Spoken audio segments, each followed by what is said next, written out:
Cinderidge was a dying town tucked deep in the Pacific Northwest. Logging had long since dried up, and only a few stubborn families remained, surviving off hunting, fishing, and old family secrets.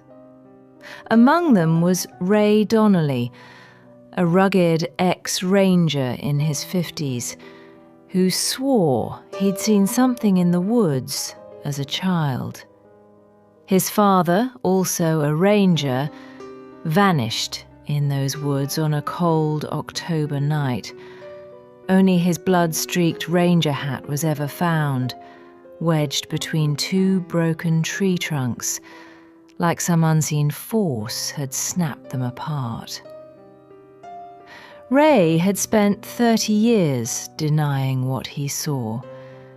But on October 18th, 2023, the exact date his father vanished, he returned to Raven's Loop, a trail long abandoned. Something had drawn him there. Maybe guilt, maybe madness, maybe a whisper. He took with him his old hunting dog, Scout, a flask of whiskey, and his father's hunting rifle. The forest was unusually quiet. No crows, no wind. Even the trees seemed to lean in, listening. Then the howls began. Not a wolf, not a bear. Something else. By the second mile, Scout stopped, tail stiff, growling low. Then Ray saw them. Two red eyes at chest height behind a tree, not glowing, but reflecting, intelligent, watching. He raised his rifle. Nothing.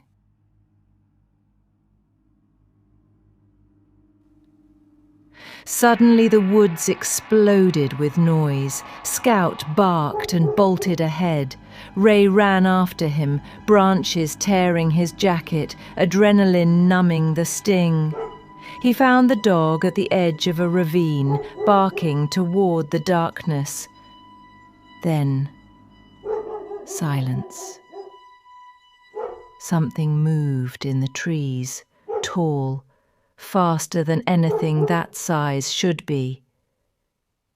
Ray heard it sniffing, not like a bear, more curious, calculating. That's when he saw it, a shape taller than any man, covered in thick, matted black fur, broad shoulders, long arms, its face a distorted mix of ape and man. But its eyes, those weren't the eyes of a beast. They were sad, angry, knowing. It stepped into view. Scout barked once and was yanked backward, vanishing into the trees with a yelp and a crunch. Ray screamed.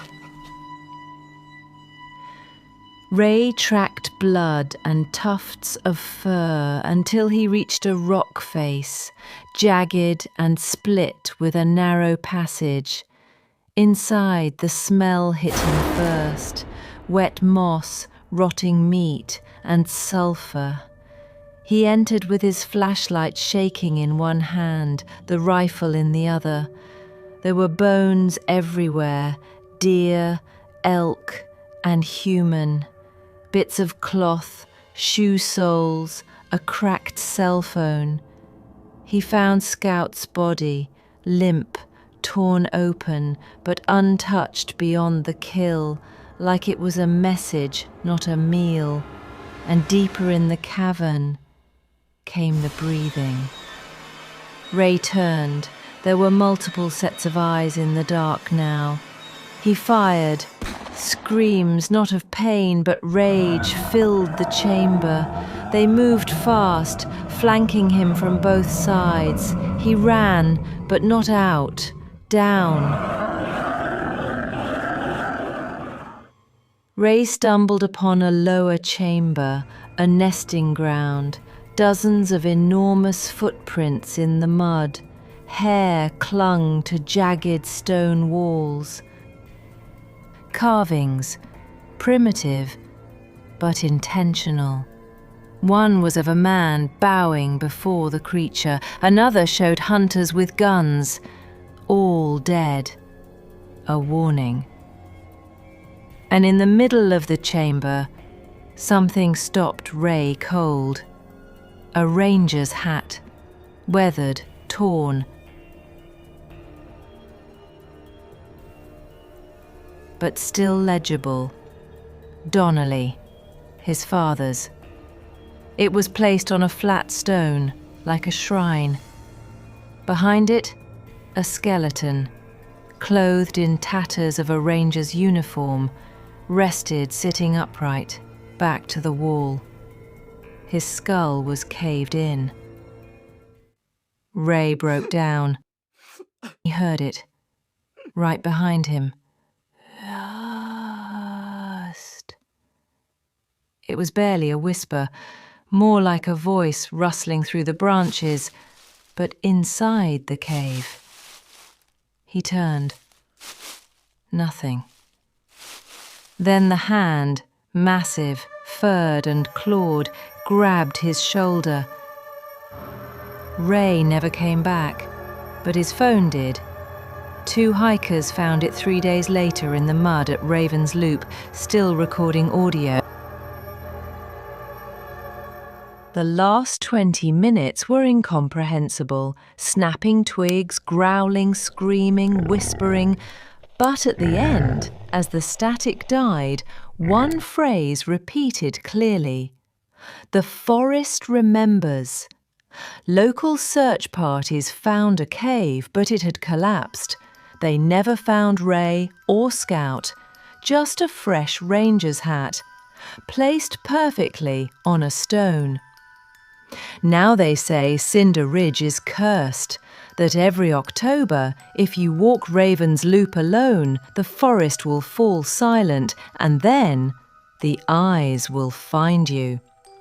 So if you ever hear heavy footsteps where there should be none, if the forest seems to breathe behind you, if your phone picks up voices you didn't hear with your ears, run.